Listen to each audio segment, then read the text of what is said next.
Hi, good morning, and welcome back to my channel.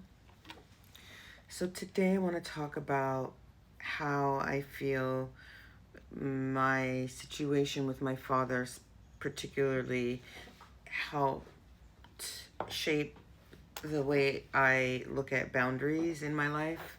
I've definitely had to work on being comfortable having boundaries because I was taught from a very early age that I shouldn't have any boundaries, and none of my boundaries were ever respected.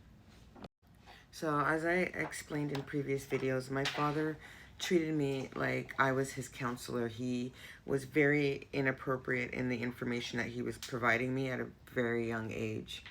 And so he would tell me things about his personal relationships with his wife, with other women that he was dating while he was married. He would justify why he was cheating on his wife. And so, for many years, even going into in my adulthood, I justified why men were unfaithful to me. In a weird way, I kind of made excuses for it because I grew up being told that that type of behavior was justifiable. Also, my father would tell other members of our family and also even strangers very personal things about my life, and mostly things that things that you just wouldn't want anybody to know about you. And so because I had no privacy at all, I stopped requiring privacy. I just let everything out because I couldn't have anything that was sacred. Um, and so that is something, I mean, even today, I feel for my own safety, I don't have very many secrets and privacy because it's been weaponized. So I just kind of am an open book. So for me, the relationship with my father changed when I was about 13, 12 or 13. I ran away from home, from my mother's house. And as a result of that, my mother and they both agreed that I would go and live with him, I guess to keep me in line. And so when I went over there, I was living over there full time. I had to deal with that step monster and her daughter. My I had a my she had a son, my brother, at the time, but he was very young, so he really didn't have any effect on my life in a negative way.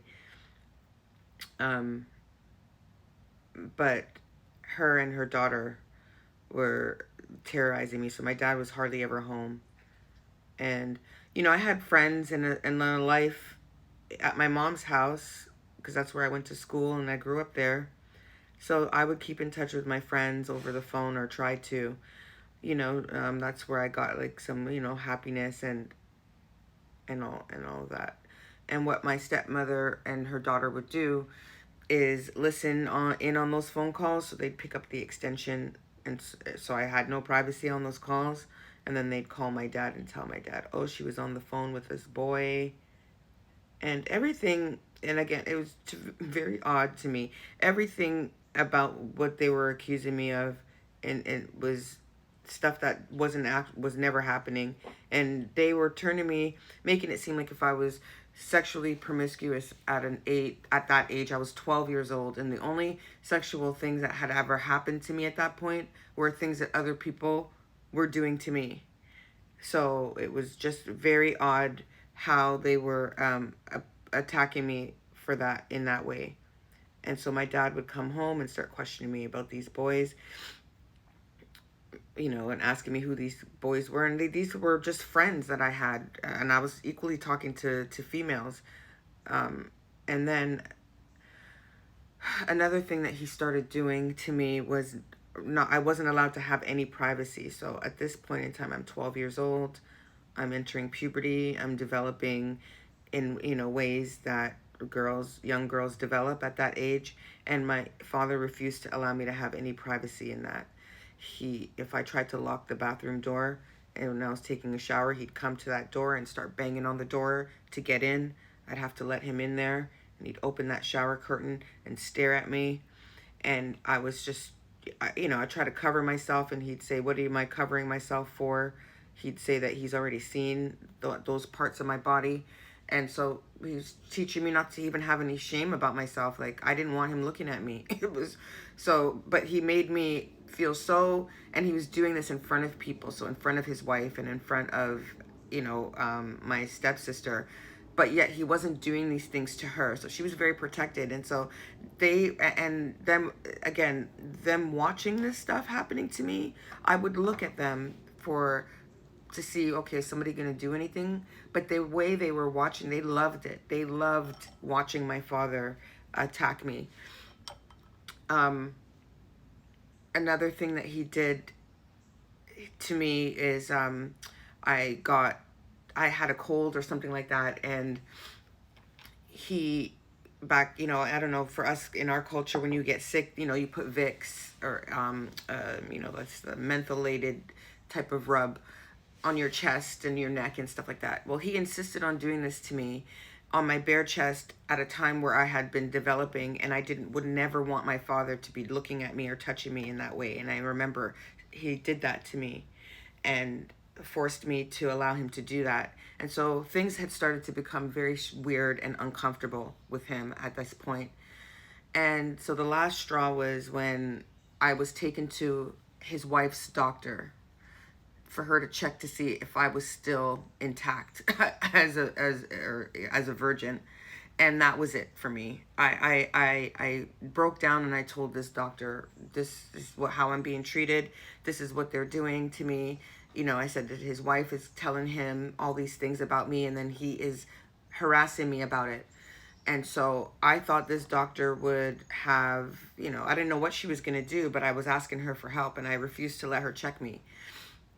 But what I found out years later, again, I was an adult, and my dad told me this, and I'll get to that part afterwards, but, he eventually told me about that situation. And so shortly after that doctor visit, I ended up going back home to my mother.